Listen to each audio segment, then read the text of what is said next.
Please do watch all my videos guys, pero kasi meron akong tutukan na tutulungan. Hi guys, welcome to my YouTube channel. So as you can see, it's already daytime, tapos nandito pa ako sa labas. Off ko po ngayon. And punta ako sa bahay ng aking brother Louie at kukunin ko ang aking package. Kasi most of my package guys, doon ko nila sa bahay ng aking brother. Kasi matakot akong mawala dito sa tinitira naming apartment. So, let's go! Mag-seatbelt pala ako. We need to put seatbelt. Dito sa America, strict talaga ang hindi mag-seatbelt. Sa Pilipinas, ay, sus. Maglagay lang tayo ng seatbelt pag makita natin ang may checkpoint, di ba? Relate kayo? Relate ko rin kasi yun din ang ginagawa ko pag mag-uwi ako ng Philippines. But, we have to be careful. So, gamit ko na ang mic kasi pag hindi maririnig, at least, you know.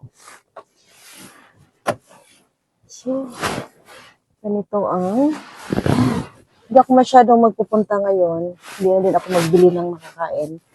Magbili ako ng sunflower seeds kasi yun talaga ang aking favorite pag wala masyadong ginagawa sa trabaho. Nagpakpak kog seeds. Kaya lami man siya sima-simaon, di ba? Sima-simaon, Bisaya kaya, di ba? Bisaya ko. So, naligo si Minolby para fresh. At kailangan ko rin magpunta sa Ulta. Yung Ulta for women's things to use. Yung mga pangbuhok, pang makeup, perfume, everything that you can imagine, nandons. Punta sana ako ng Sephora, pero next time na lang pag malapit-lapit na akong uwi ng Philippines. Talagang sarap pag-uwi ng Pilipinas, guys. Kasi lahat ng mga naramdaman kong sakit sa likod, ay, wala lahat. So, see you later, guys! So, nandito ko ngayon sa Korean Korean food court. So, nilipti ako ng sabaw. Ang sarap guys. My God.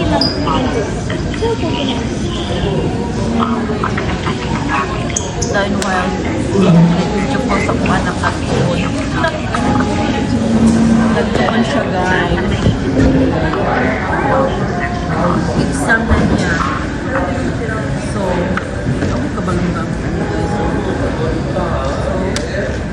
hindi mo po ako kamo. So, anao na lang ako sa guys.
dito guys, oh. Daming kumakain. Diyan ako nag-order. Meron din dito.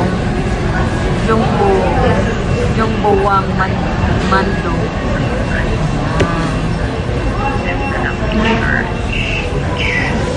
Yan. Dito lang yan sa Jumbo Market. Sa kilid lang. So, ang tayo guys. Ang tayo ang kahapon. Out of the world. Pwede na kami Korea. Kasi kahit mag-tour at mag-tour ako ng Korea, talagang kung saan na gusto ko Korea. Ang problema ko lang,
libre man ang tabang sa pana sa mga inasal.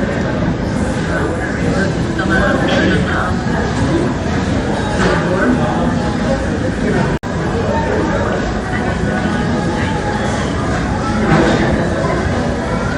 Appreciate ko talaga.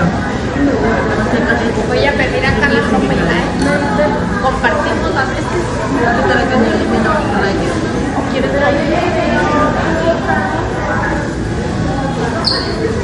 Bueno, Ang sarap. Ay, hindi pa naman ako nakasabak. Tingnan nyo guys.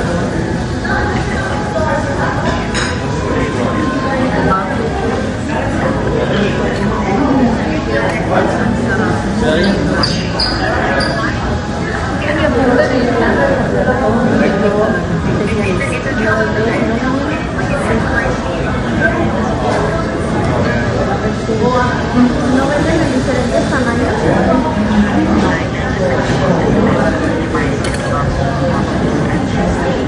Déjame ver si veo por ahí. ¿Sí? Déjame ver.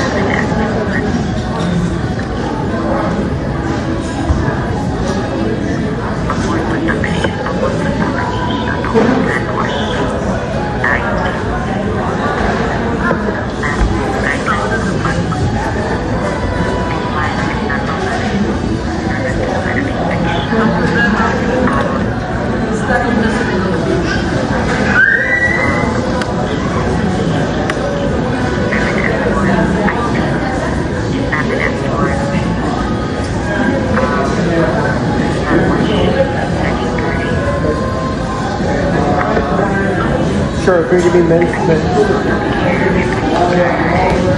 So, yun lang ang lunch ko, guys. So, wala sa plano. Kasi mag-ipag-lunch ka lang sa kapatid. Pero paano to? Punta na ako dito. may leftover pa.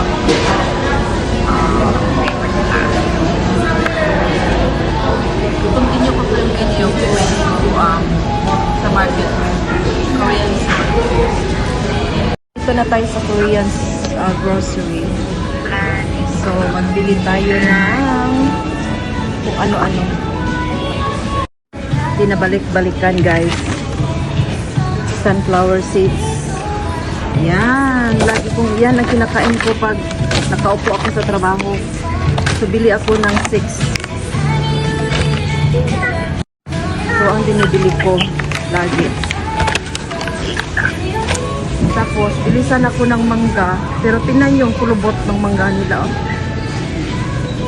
Hindi naman siya fresh. Ayoko na nito. Ay! Naasalay ko dragon fruit. Pomegranate. That's good one too. Very healthy. Good luck sa music audience. Oo, kag walang connection si Gio Vols. Oo. Para man di ay okay tar. Ang barkada sa iyang mama tagiya og nursing home in Dipolog. Oh yeah. Nari nursing home. Ako lagi ginan si mami. Hala ka nari nursing home di sa kuan sa Dipolog. Ay. Hindi guys. Pero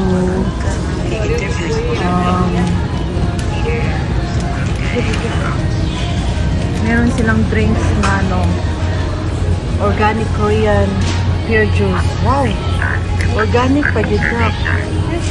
Organic Korean pear juice. Dami nilang yogurt. Pero I will stop by sa mango ice cream na pagkalamian na. Itong ikanana mo ni Janos. Lami siya Ano mo mabibili dito guys? Milk classic rice snack. Rice snack.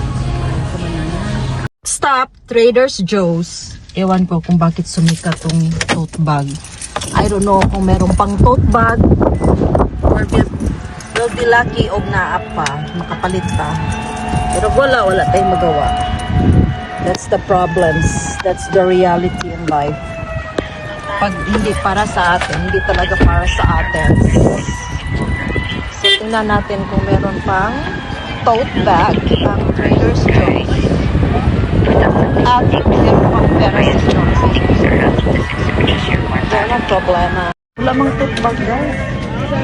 Wala man ako makita ng tote bag. Point of origin, mature, taga-asta ka. De facto is factual actual location. Wala yung tote bag. Saan ang tote bag? Saan ang tote bag? Saan ang tote bag? Mature is the place of registration. Wala Blood, soil. Inventory sanguine is the blood. Wala na sila yung tote bag. Lahi ilang tote bag na lahi. This is not what I'm looking for. Tara na po. Ah, Trader Joe's, Shaman. Chicago, your neighbor grocery store. Walay.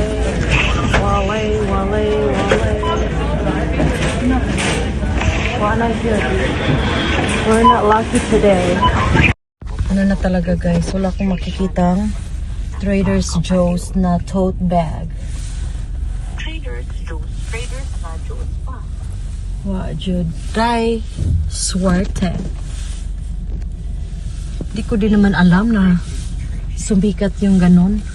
Nakikita ko lang yun kay Ate Carmela. Sabi niya ni sikat ko ang tote bag.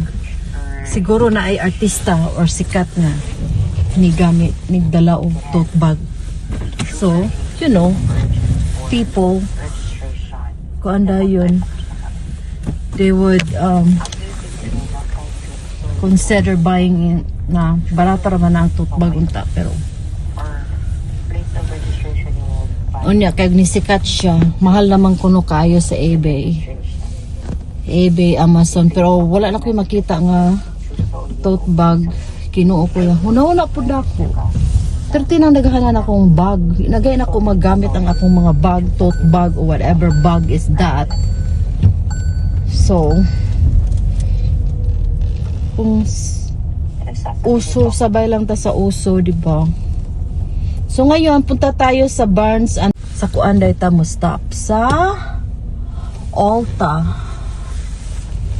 Kanang Barnes and Nobles manay store ni Shannonings. Pero I'm not going there because I don't like to read the book. That's a headache. Ano ating pupuntahan? Yung pupuntahan natin ayon, Ulta. Ulta! Kasi magbili si Minol ng pangpasinaw sa buhok. Para pangpasinaw o buhok. Kaya nakurot na ang ako ang Beatrice na galing sa Philippines. Ayoko sanang magbili dito kasi nga mahal. Pero ang buhok ko, malagyan ng pang shiny. Ay na. Kinuo ko bara ko. Mapay haggard ng akong faces. Hindi mo siya ma-register. Pagyan ko Mga nung late registry man ako birth certificate pa. Ha? What? Nga nung late registry man ako. Tayo sa Ulta. Ulta Beauty for Women. Basta ko oras lagi anak mo. Kaya ako is Dito tayo sa ano ko Ulta, sa birth guys. certificate 1 p.m. Bili tayo ng para sa aking buhok. Yan lang talaga ang plano ko. Kasi nga, mahal dito, guys. Asa grabe ang music. Music is light here. So, anis. Ay, Music is light. mo rin may over naman. Music is light. Alam nyo, guys, ang always na ginagamit ko dito sa US. $39. Ito, $28.50. Ito, $10 tong maliit. Iwan ko talaga, guys. So, wala tayong choice, guys. Para sa ating buhok, eh. So, bili tayo nito. Wala si MDK sa mo pero 28.50. wala si Mayor No, sa naman secretary sa na. mahal. But, no choice. Kung gusto ko na lipstick, nasinisave ko talaga para bilhin ko sa Sephora. Lipstick. Pero gusto ko yung pinakita ko sa inyo guys, sa Dior to. Brand sa Dior. And then, nila, katinanglan sa Dior guys. It's very expensive. death. Diyan, sa mga stores na napuntahan ko, myself. So, yun na. Kasi hindi na natin sa brother ko. So, he forgot, I think. So, at least, nakares na ko na from the moment I arrived sa bahay namin. Nakares na ako hanggang tomorrow morning. Kasi nga, trabaho bukas 24 hour. Ang daming stores dito guys. If I really want to, I could. But I can't. I don't want to. I don't know, but Bath and Body Works. Bath and Body Works. Pag malayo pa talaga ang uwian ng Pilipinas, hindi talaga ako nagpupunta ng store. Because, ang gagawin ko, eh, hindi pa ako sa US. Submitted to the higher office. So, DOH. Pero, at the moment guys, hindi talaga ako. I'm getting old. Kasi nga, hindi na sa akin. My God, noon, pag off ko, napupunta ako ng outlet kasi paborito ko yung mga store sa outlet. Bibili ako na kahit ano. Pero ngayon, as I get older, and nakikita ko na unnecessary naman yung mga gamit-gamit na yan. Kasi nga, super dami ko ng mga gamit na hindi ko nga masusuot. Sa dami kong shoes, sa dami kong bags, sa dami kong damit, na I cannot even wear all of them. Yun. Yung dalawa ko, ang learning ko guys, yun, ito ang pinaka na nagising talaga ako sa katotohanan. yung aking dalawang coach na para siyang citro na yellow saka pula brown na pang daily sana yon kung saan kami alis kasi it's easy to wash. Ano nangyari? Kasi nga plastic siya, kinda plastic made sa sobrang init ng Pilipinas. Maski wala masyadong nagamit. Ayun. Iwan ko kung ma-fix pa ni Ado kasi tinatry talaga niya. And mga 2 beses ko lang nasusuot yung binigay ko ni Anghela na coach din na makapal. Siguro 2 beses, ang beses ko lang talaga. Agi sa kainit kay akong gihatag instruction nga at least half an hour or so para lang mainitan ang mabugnawa ng akong mga shoes. So, kinahanglan yun og aircon ng mga shoes. So ang nangyayari guys, nangatangtang ang sus, it hurts. Anong it hurts? They're not cheap. Like $150, $175. Tapos isang beses, I think isang beses ko na talaga siya nasuot. I think. Kaya sobra akong nasaktan. Kaya plano ko sana, sabi ko sa anak ko, magbili ako ng Hermes na chinelas. $600 yung yan. Kasi kahit gaano ko karaming rubber shoes, na gustong gusto ko rin magsuot ng rubber shoes, pagdating mo ng Pilipinas, hindi mo masusuot kasi ang init. Gusto mo magchinilas ra. Muna nahitabo na useless palit ko daghang rubber shoes dayon dili na ko sila masuot. So most of them to ani Jikinol's o ni Lindinol's na diba ay okay din naman kasi napunta din naman sa mga pamangkin ko at saka apo, wala naman problema. Ang sa akin lang, I need to stop buying things. So meron akong rubber shoes ngayon, 2 na bili ng anak ko sa Christmas. Yung isa binigyan ako ng $200 ni Ate Carmela sa Pasko. Binili ko ng coach na rubber shoes. Kaya meron akong 2. So sabi ko, hindi na ako magbili. Asawa ko na lang bilhan ko. Na same brand sa shoes ko. Anak ko, ayaw din niya ng shoes. That's good. So yun lang guys. Thank you guys for coming with me, watching my videos. Thank you Aljan. Please do watch ang aking pa-feeding sa 50 kids sa Motya, Zamboanga del Norte sa Wednesday. Pero ewan ko kung kailan ma-upload sa YouTube. But meron ding video for Facebook. So pwede nyong tingnan doon. Pero please do watch all my videos guys. Pero kasi meron akong tutukan na tutulungan. So bye!